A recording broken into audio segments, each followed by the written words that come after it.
to India and Ireland, round Africa and back again. We don't really need to know just where we'll go. Maybe Canada, then to Brazil, then through the Alpine foothills. All I really want to know is, can we go? Oh baby, can we go? Round and around the globe. Welcome to Take Me With You, episode 34. I'm Ryan, And I'm Cheryl. We are two well-traveled people who want to go everywhere. but that's just not going to happen. So instead, we'll travel vicariously by inviting a guest to share their unique travel stories with us. This summer, we are doing a travel tips series. This is our third one. And Woohoo! today's travel tip is about sink laundry.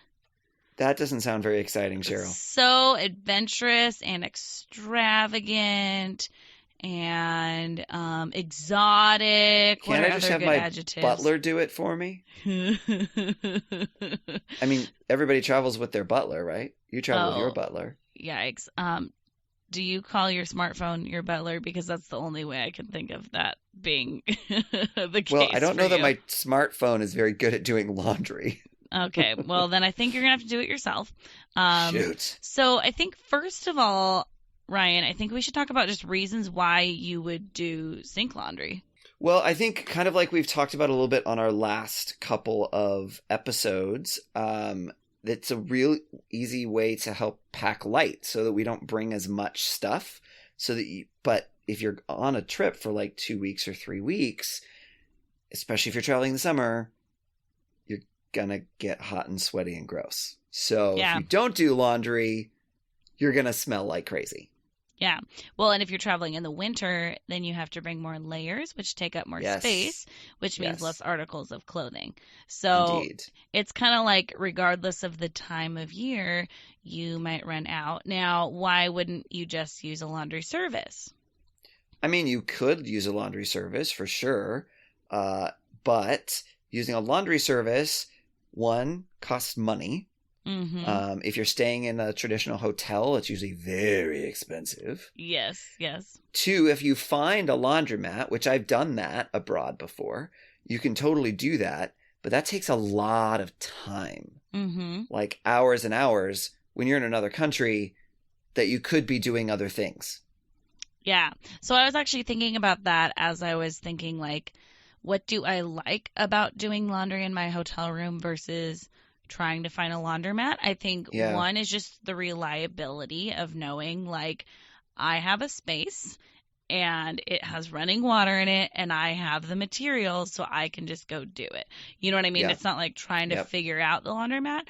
But then also, my favorite time I've done laundry in my hotel room was on my trip to Spain last fall, and I did it in my room in Barcelona, and it was halfway through my trip. I did it the first night I got to that hotel, so I had several days in that hotel afterwards, and it was the perfect time for some rest. And I was staying in a hotel that I really enjoyed, and so I just used that as kind of my fun stay-in self-care night. And That's so smart. I would much rather be there hanging out than at a laundromat hanging out, to be honest Yeah. with you.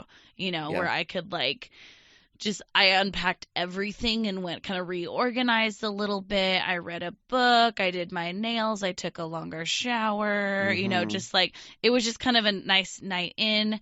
The hotel I was staying at had a vending machine that had beer and wine in it, so I had a drink, had some food from the market I bought. So it was just Yeah. kind of a great night, and then it also made life feel very normal to be just doing laundry and staying in and and just kind of Yeah. doing some things I need to take care of in the midst of a trip. So, Cheryl, Yes. you're going to have to help explain this to me. Yeah. So, you're talking about doing laundry like you would normally do laundry. I mean, when I do laundry, I do all my laundry. I just shove, I mean, not all of it. Obviously, I separate lights and darks and things. But I do it usually all in one afternoon or whatever on the weekend. Mm-hmm. And I have a relatively decent sized washing machine. Mm-hmm. sinks are not that big. Yeah. How is it that you do all of your laundry in a sink? How do you make that work? Well, I mean, part of it is just if you really pack light, then it's actually There's not as possible. much stuff. Yeah. So, yeah, it takes, I think, really with travel and clothing, if you really care about packing light and you really care about being able to wash your clothes yourself, it takes a lot of intentionality. And so Yes. I think that comes down to, like, when I'm separating out quote unquote loads that are going to go in my sink of my hotel room, then I really have to evaluate, like, if I can't get through all of this, if I don't have space for all of this, whatever happens, what are these key things that I really want cleaned? You know, Yeah. and then just starting with those. And then just going from there. But sometimes it's just a couple items. It depends on the sink size as well. Sure. If you're staying somewhere with a bathtub, you might be able to kind of go for it.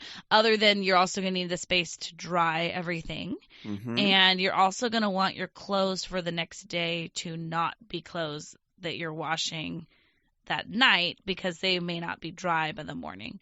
Right. So you don't really want to wait until you're out of clothes. I would Mhm. say doing it when you still have a few things left. Where, like, what if it's humid where you're staying and it just takes a lot longer for things to dry? I mean, what if, Right. you know, what if you need to run out that night and grab something? Whatever happens, you know, it's just Mhm. not good to have everything you own wet from laundry. Yeah. But so, I'll start by saying some things I bring in preparation for hotel laundry that have Sure. made my life a lot easier. So thinking about whatever country you're in, it's really good to bring your own drain stopper because you never know what Mm. the sink plumbing situation is going to be. So I have one I bought on Amazon for not that much money. It's just flat. It's just a flat rubber disc. That just that- kind of covers it so it doesn't have to fit in because those sizes could be Yes. different. Yes, and it does not take up much space in my suitcase, so that's really nice. And it just flats right on there, and no water is going to get out. And so that's really nice to have that drain stopper. I also love the clothesline I have a lot because I know when you think about a clothesline, you might think about clothespins Yep. and like a ropey sort of Mhm. string line or whatever. Yeah. Mine is a bungee cord. It's actually two bungee cords that are wrapped around each other. Mhm. With plastic hooks on the ends that kind of look like carabiners. Um, Okay. so I don't need clothespins because what you do is you just pull apart the two bungees for each other and shove the piece of clothing in between, and then it just like goes back Yep. together and holds it in place. Yep. And then That's very also- similar to the one that I have. Awesome. I don't think it's bungee, but they're definitely stretchy. And I Sure. feel like it's like braided. And so there's like multiple folds. And then Mm. instead of clips, I've got Velcro on the Oh, ends that's of mine. great So I too. can Velcro around things. So like Mhm. there was once when I was at one of the English camps that I help out at oftentimes in the summer, and it was like between two bunk beds. I had it like draped across between the two like legs of the two bunk beds because sometimes finding things to attach it to can be tricky. Yes, absolutely. Yeah. And so you have to get kind of creative with that. But that's the nice thing about that stretchy cord too is you could even like create a bend in it and have like two Mhm. or Mhm. three if you wanted. I mean, Yeah. I'll also just use like any hanger in the room, of course, I'm going to be using. I mean, really anything that the water's just not going to damage, I'll hang Yeah. things on. You do want to be careful because we can talk about trying to dry your clothes well, but they're not going to get nearly as dry as when you're Right. pulling them out of your washing machine at your home. And so, Or to be out respectful. of your dryer at your home. Well, no, I mean, even out of the washing machine, even before you started drying it, Oh, your just clothes from are still the spin pretty cycle dry. at the end. Yeah. And you can't really get them that dry, you know, and necessarily. And so it's just good to be mindful of like if you have water dripping from these things Mhm. that are drying, like not damaging anything in the hotel. Yep. One time I had some things hanging up in a wardrobe because that's a perfect place to start to hang things that came Yep. with the hangers in it. And then I realized, oh, it's dripping and this is wooden. So I laid down Yeah. several layers of towels so I wouldn't damage Yep. the wardrobe because, you know, that's just part of being a good guest, I think. Yep. I agree And with that. so, and then I think also a piece of it is thinking about the materials of the Hmm. clothing that you're bringing. Yeah, that makes a big difference as far as how fast something's going to dry, how well Hmm. does it hold on to the moisture. Yeah. Yeah. Or even like the colors of the things you're wearing. Because my other big suggestion is just to rewear some clothes. Maybe bring Yeah. some Oh, like for sure. Febreze spray, or just even without washing things, just airing them out at night can help, and Well, and so there's a lot of fabrics anymore too. A lot of them are the synthetic fabrics, so like polyester and rayon and a whole bunch of other things like that that also have antimicrobials that are mhm. like built into the fabrics themselves. So which you think, oh, antimicrobial, so I won't get sick. Well, it's actually the bacteria that eat your sweat, and then it's their waste products that you smell. So it's not the sweat itself as much as it is the residue, the stuff that's left after the bacteria. So if you can have the antimicrobials so that they're not growing on your clothes, then they're going to be much less likely to smell as well. So then Oh, they don't need to nice. be washed as often because they're Mhm. not going to smell as often. And then two, since they're synthetic fabrics, they also tend to dry a little bit easier because Yeah. like cotton tends to hold on to the moisture. It'll wick it away from your skin pretty quickly, but then it holds on to it much more Mhm. easily. Mhm. One of the other things that I've done, and you've probably done this as well. So if one, I have a travel towel that's kind of like a microfiber, Mm. so it's extra thin. But then you can also just use, if you're in a hotel or an Airbnb, you can use towels. And in addition to just wringing out the clothes like you would do, like with your Yes. swimsuit, you can also then like roll them in a towel and have it help absorb more of that moisture out of the clothes themselves so they're not dripping. Absolutely. Yeah. No, that's a great strategy. It works really nicely. And then also I think Smart Wool is a good Oh, fabric or hmm, something. I mean, Smart Wool's a brand, I believe, but there are similar things that kind yeah. of are that like thinner, quick dry roll, especially if you're um, traveling during a time where you might need some warmth. Hmm. Thinking about things that are going to keep you warm and then also not take forever to dry Right. Well, the is flip nice. side of that too, like we usually think of wool as like keeping you warm, but wool is just a good insulator in general. So there's Mm. actually a lot of travel clothes that are made with different like thicknesses of wool, and you can actually wear wool socks or wool shirts in the summer, and they'll actually keep you cool because they'll keep the heat Oh, off of your body, and then they do a really good job of wicking the moisture. So like the sweat and things, they'll pull it away from your body, but unlike cotton, they don't hold on to it. So then it'll nice. evaporate, and it actually can help keep you cooler, which most people don't think about that. They think of wool as being like it keeps you warm, which it does, but it can actually also work well in warm temperatures if you get the right stuff. Nice. That's awesome. And then I would also suggest like bring some jeans, not because they dry quickly, but No, they because do you not. can just wear jeans forever. Oh my gosh, like Yeah, je- without needing to wash them. yeah. Yeah, so jeans are really great to have. And just for me, I'll bring a pair that I notice even when they're dirty, the shape of them doesn't change. Maybe Mm, ones with some more stretch in them so that like on day 12, they're going to be the same fit on me as day yeah. 1. Yep. Um, so that's another thing to think about. Yeah, is just what to Hmm. reuse and then what dries quickly. Yeah. Because that's going to make a big difference. And then I would say, if at all possible, being in a location where you're going to be there for more than one night because things aren't really going to be dry the Right. next morning. So you need a plan for being there a little bit Yeah. longer. Or just doing shifts too is another option. Maybe in one hotel you do just one sink load of laundry, and then a couple days later you do another one. It kind of depends on Yeah. personal style for See, I that, think if you want to that's attack it all at once or do little bits here and yeah, there. and that was something I was going to suggest, like kind of my strategy. And I haven't done a ton of sink laundry, but I will be doing a lot this summer. But that's one of the things that I think is also helpful is instead of thinking like I am now going to do laundry, which is the way I think Mhm. about it here, it's more like, oh, I'm going to do like 3 pairs of underwear and a pair of socks, or I'm going to do 2 shirts, or, like doing small little things more frequently. Yeah. And then it's not this overwhelming task. And it doesn't take that long. No, Right? it really Like doesn't. to actually, because it's not like you're going to get that old like metal wash pan thing that you're going to rub. You're just going to soak it in the sink, put some soap in there. What do you use for soap?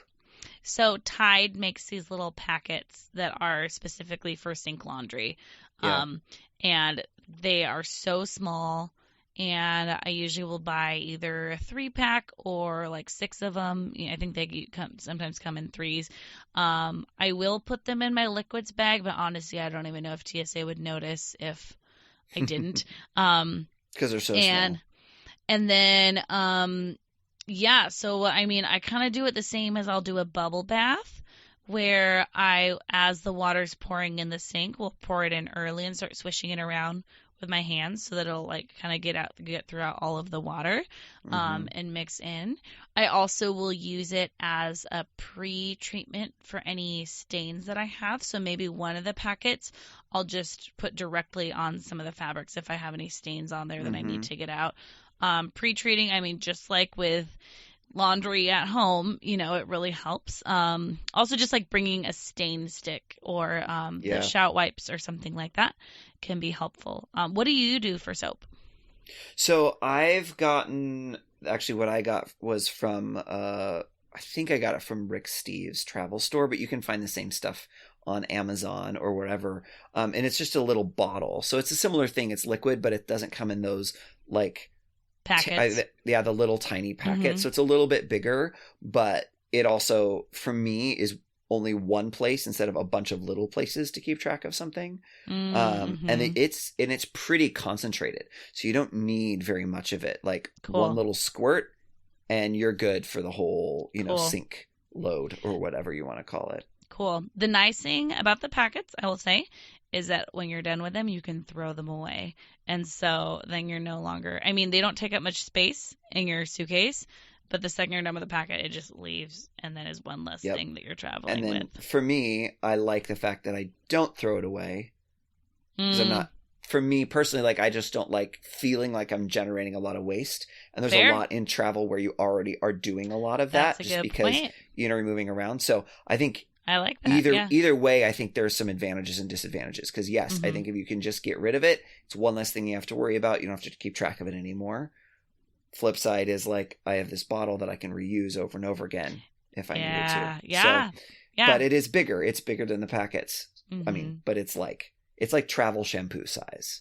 Oh, okay, so like a 3-ounce, something like that. Yeah. So it's tiny. That's it's not bad at all. thing. That's not bad. No. Yeah. I might check that out next time I need it then. That's really cool. Yeah. And then, I mean, definitely I do try to kind of treat it like a washing machine where I'll swish my hands around for a while and rub the fabric against itself. Yeah. Things like that. Do you make the little noises as well? Oh, but I should. Like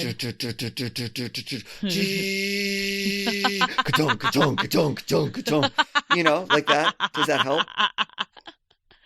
The noises are optional. So, I mean, I think it enhances the experience. Yeah.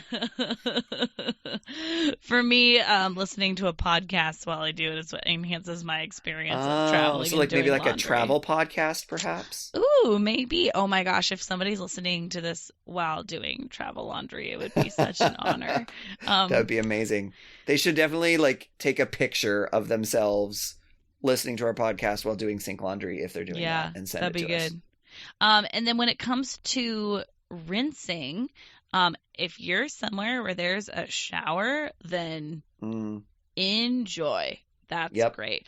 But even like, I mean, you can do that in the sink too. You could even do a rinse like load of water if you wanted, just fill it with water and do a rinse that way. So running water or still, I mean, either way, I think you can make it happen. But that rinse part is important too. And then exactly what Ryan described with drying it, I think is really key. Yeah. Maybe even a couple hours later, coming through with that towel again. Yeah. To squeeze out more of the water would be really good. I've got one, you mentioned the shower. So one other tip, I have not personally done this. I've read about it online though. If you're really in a pinch for time or you forgot or lost your travel soap, one other thing you could do is you could get in the shower wearing the clothes that you needed to wash Hmm? and wash yourself and your clothes at the same time in the shower. There you go. And it's a little All bit more right. efficient if you're showering anyway. That's another thought. Again, I've not personally done this, so I can't necessarily vouch for it, but that is also a strategy that you could use. All right. Another thing you could do with thinking about forgetting things would be just using the soap or the shampoo Yeah. there if you don't have anything, any of the detergent to wash your clothes. I would also say thinking about the shower, it is good to think about your plans for the rest of your time in the hotel room while your clothes are drying. So if Have you trapped yourself before, Cheryl? well, I mean, not badly. Not badly or anything, but I'm thinking about, yeah, definitely if you're going to be creating like a maze of clotheslines, Yeah. is that going to be right over the bed where you would like to hang out that evening? Or Mhm. what if you're in a space where there's a shower, like that's a perfect place to dry your clothes, but then But then take a if you need to shower take a first. shower, Yes. yeah. So take the Yeah. shower first. Or maybe this would be a great thing for people who like a little bit of a break in the afternoon, is go back to your hotel, take the break, do some laundry, and then go out for the evening. And, Yeah. go to dinner, go do something in the evening, as a way to kind of be out of that space while your clothes are drying. Yeah. So, but thinking about where you're going to sleep, how your morning routine is going to go, what if it takes 2 days for them to dry, whatever, then thinking through that plan, I think is Yeah. good. So, question for you as Mhm. well. I know that there are some hotels that do not want you to do sink laundry. Have you ever run into that, and what do you do about that? I have not run into that. I've never Oh, had okay. anyone tell me that. I've actually have not heard that before. Have you Oh, experienced that? I have not experienced it when I was planning to do sink laundry, but I've definitely read things. I don't remember if it's in the hotel or online on their website or something, where they were talking about not wanting you to. And I think it has less to do with doing the stuff in the sink and more to do with what you're describing of like when you're hanging stuff up, like then when the cleaning service comes through, like do they have to go through your maze of clothes that are hanging around? Yeah. Or people who don't think about it dripping and then it causes water damage on their I think that's where they're coming from when they have those sorts of issues. Well, and that's a good thought, even if a hotel wasn't asking you to not do it, is if you're staying somewhere where there is a maid every day, then that would be a good reason to just do a couple items, and maybe just hanging them over the shower bar, Yep. Or something like that. So Mhm. it's not taking up your whole room. I Mhm. feel like the rooms I've stayed in, now I'm trying to remember. What's funny is where I stayed in Barcelona, or I'm talking about my favorite experience with the laundry. It was one where the shower and the toilet were down the hall from me. Was it shared? Yes. Okay. And so I was like, oh man, I was going to do the laundry. And then I was like, hold on. This room does still have a sink in it. So I still was able to do sink laundry because my room had a sink in it, even though it didn't have the rest of the bathroom. So that was kind of a fun thing. And then the bathroom down the hall also had a sink in addition to the toilet and the shower. And so it actually didn't change my bathroom experience there. So I don't know. That was Nice. just kind of an interesting one. Yeah. I think another important thing to think about is in the name of trying to prevent things from getting dirty too quickly is just organization in your suitcase with where are you going to put your dirty clothes after they're dirty so that they're not just hanging out with your clean Packing clothes. cubes. So I know that we've already talked about packing cubes recently Many as we've been times. talking on this packing series.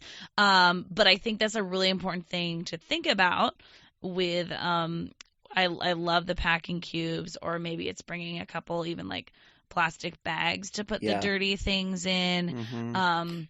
Mhm. Yeah, and so I think that's an important thing to also think about with having dirty Yeah. and clean clothes and not trying to Yep. all of a sudden your whole suitcase smells because of your dirty clothes. Yep. Well, and I think too, you mentioned the plastic bags. I think sometimes that can be useful even just for wet things in general.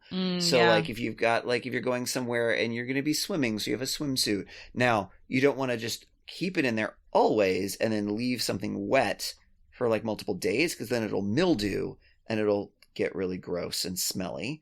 But if it's like all of a sudden you're in a hurry and you need to leave real quick and your stuff is still a little bit damp and you just have to pack and get out or whatever, for whatever reason you overslept or whatever, to be able to throw your wet things into something so it doesn't get everything else wet, it's nice to have those. And then you can pull stuff back out later and let it finish drying out. But I think that's a good thing to have, is like a plastic bag of some kind. Yeah, I love that. And then I'm someone who, depending on the length of time that I'm staying somewhere, I'm not necessarily going to do a ton of unpacking. I'm pretty Yeah. comfortable leaving a lot of stuff in my suitcase. But what I have, Or in your packing cubes, hypothetically speaking. yeah, yes. And actually, I Mhm. did packing cubes on my last trip, and I was a big fan because I was like, Right. where are my pants? And I was like, oh, all of my pants are in this cube. And Mhm. it was pretty great. It's pretty awesome. Yeah, but one thing that I have been doing is at least either removing all of the dirty clothes from the suitcase or all of the clean clothes from the suitcase while I'm staying somewhere. Just so if I'm going to be somewhere for 2 or 3 days, it's like, well, I don't know if that's enough time that I want to unpack everything and like, Yeah. but at least separating them so that they're not just Yeah. hanging out next to each other 24/7 on my trip. That's nice. So that's another thing to think about. So, Yep. yeah, any other final thoughts?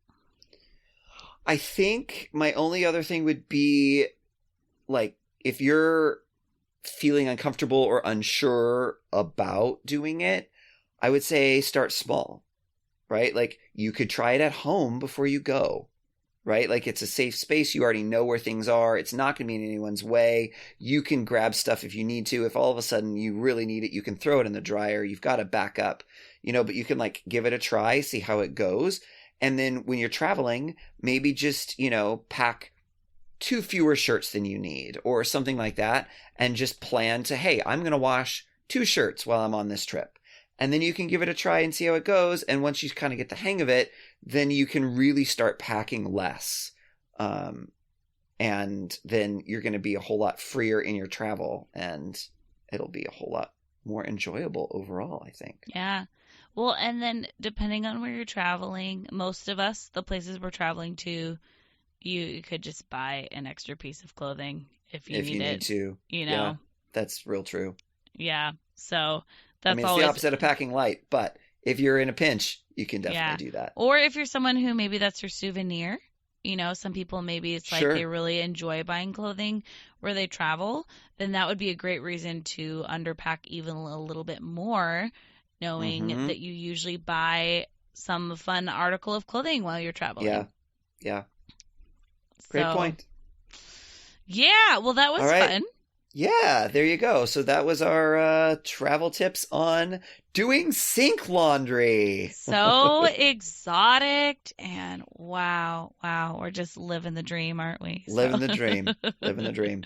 Okay, but we are going to go ahead and do our Wish You Were Here's for this episode real quick. So just as a reminder, the Wish You Were Here's, you can go in like little snapshot postcards of a cool travel attraction that we've been to. We're not going into a whole big story or an entire trip, just this one little thing and that we're going to share about from the different travels that we have and just kind of wish you were here moment. So Cheryl, what do you have for this little mini episode? So I just had a really fun weekend. It was my birthday weekend. And, Yay, happy birthday, Cheryl. Oh, thank you. And my wonderful fiance, Daryl, took me on a little trip to Portland and to Cannon Beach. So I have, it was, Fun. in addition to just being a really good weekend, at the end of the weekend, I was like, oh, I have like 4 more Wish You Were Here's. And so, you're a podcaster when. right? I know. And so that was really fun because it was just like, oh, yay. But also that's like, even though that's like, oh yeah, that's content for me now, it was really just like, oh, I did things I haven't done before, and that Yeah, was you did so cool fun. things. Yeah. Yes, actually, and I do, before I share mine, little story for you. So today we're recording. A week ago today, we recorded Andy's episode, and her Wish You Were Here was a place called The Grotto in Portland. Yes. So I'm not going to bother to share all about that. People can go back and listen to episode 31 and hear all about her Wish You Were Here. But after hearing about that, I told Daryl, because he and I were talking about wanting to go to Portland sometime, and he Yeah. surprised me with this trip. I knew we were going somewhere. I didn't know where. And Yeah. so I told him, I was like, Andy just told us about this place. It's so cool. It's called The Grotto. And I was like, it sounds so us, because we love going for walks and nature, and it's near Portland. We've been talking about going to Portland. And it was so funny because he was just kind of like, oh, yeah, I saw her post about that. And I was like, okay. And I was like, that's so weird that he's not excited about it. It seems like it'd be something he's into, because he had already heard about it and he had already made plans for us to go do it. Already heard about it from Just the world. Andy, He's or known just about it. out No, in the he's just world? known Oh, about it for a interesting. while. That's so funny. And he already had plans. So on a Monday, I heard about it, and then on that Saturday, we went and did it. Oh, that's so really that's cool. a very fun little experience with our Wish You Were Here, which we always talk about. Well, now I just want to go there. I got to go You there. got to go there. That's so awesome. So that was really cool. But another thing But we that's did not that your Wish day- You Were Here. It's not my Wish You Were Here, because that's Andy's Wish You Were Here. Yeah. So mine is also in Portland, Portland, Oregon, to clarify. We went on a food tour. And our listeners, I'm sure they know my thoughts on food tours, and that is Yep. so much love towards them. This one was a new one for me, both because I've never gone on a food tour in Portland. Also, it was a chocolate food tour. Oh my gosh. Okay, you know that I'm not a foodie, but I do really like chocolate. And if I was only going to do one food tour, I would choose a chocolate food tour. Right. Please tell me it was as amazing as a chocolate food tour could be. It was more amazing than I thought it could be. Oh my gosh. It was Oh. so good, Oh, Ryan. Cheryl. It was so good. So how does this work? Do you like go to different chocolate shops or what? Yep. Yes, we did. So, Oh my goodness. So this whole weekend being surprisey, Daryl would ask me, like, do you want to know what we're doing next? And I was like, no, not until it's happening. And so we were just walking. We're on, so Portland's divided by this river, and we were on the east side of the river. Okay. And he was like, we need to be at this location around this time. And the location was like a coffee shop. And we were like, oh, we'll just go in early and get a cup of coffee. And so we're just sitting there. And then he goes, well, what we're doing is a chocolate food tour, and it starts here. And so the first place we were at is a place called Cup and Bar. And Okay. it's called that because in addition to being a coffee shop, it's also a chocolate place. So the Cup and the Bar. So it's two businesses. Oh, bar of that are, chocolate. yeah. Oh. And so, and it was so funny. He's such a stinker. He's all, when we were like ordering our coffee, because he told me not to get too full on anything. And so he was like, look, they have drinking chocolate here. And I was like, I know, but that would fill me up. And you said I can't get too full right now. And like, so he like kept like pointing out their chocolate to me. And I Oh, kept that's being so like, funny. I know it looks amazing, but I can't have it right now, apparently. And so, so what was so fun is then he told me, we got to go on the streetcar for it. And so it's like a little Cool. light rail that they have, but it's like Yeah. super easy to use, really fun, and just on a street level, hence streetcar. Uh-huh.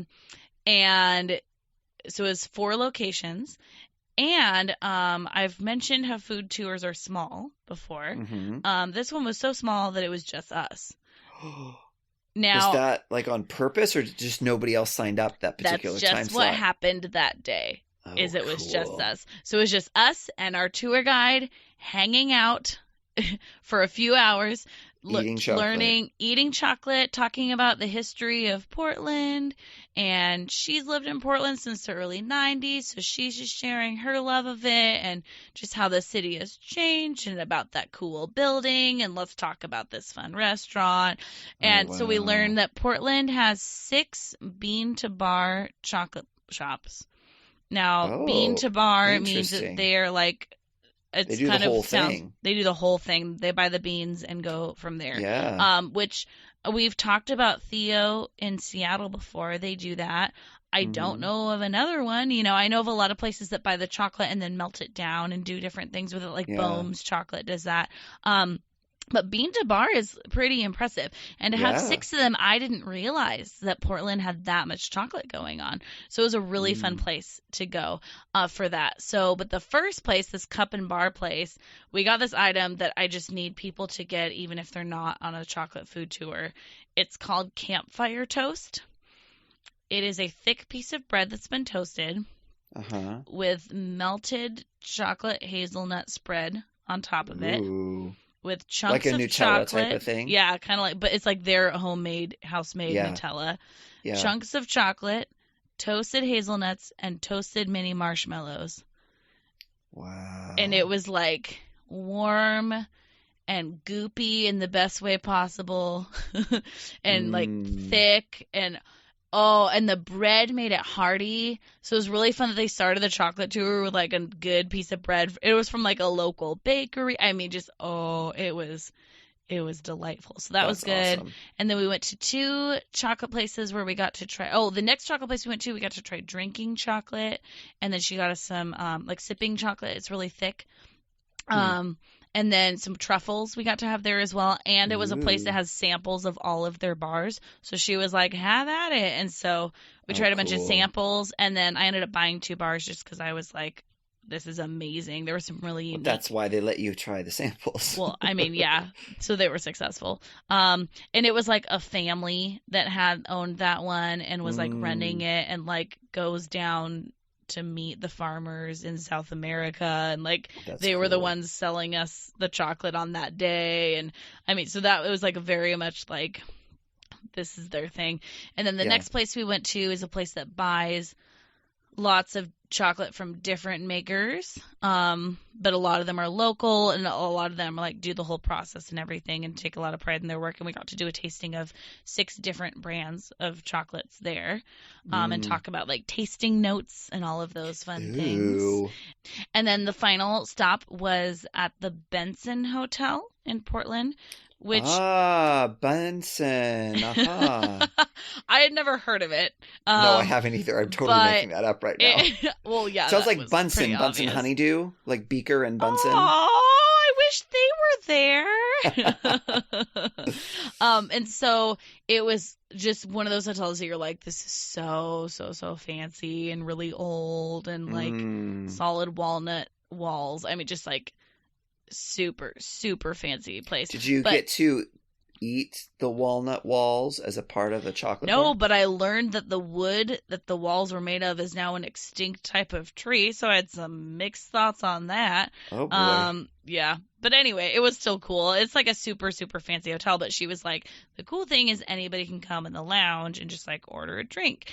And so we got to go in there, and in all of these spots, the cool thing with the food tour is all these spots, they're ready for you when you arrive. Yeah. So they were ready for us, and she said they just make up whatever they want to, but it's always some sort of a chocolate cocktail.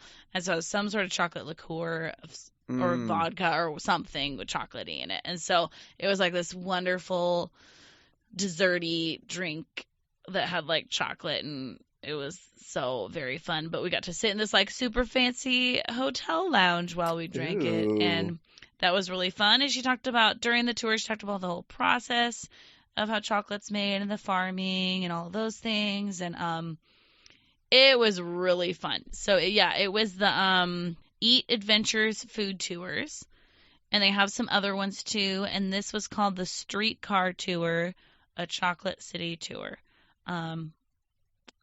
So anyway, that's my wish you were here. Ryan, how about yours?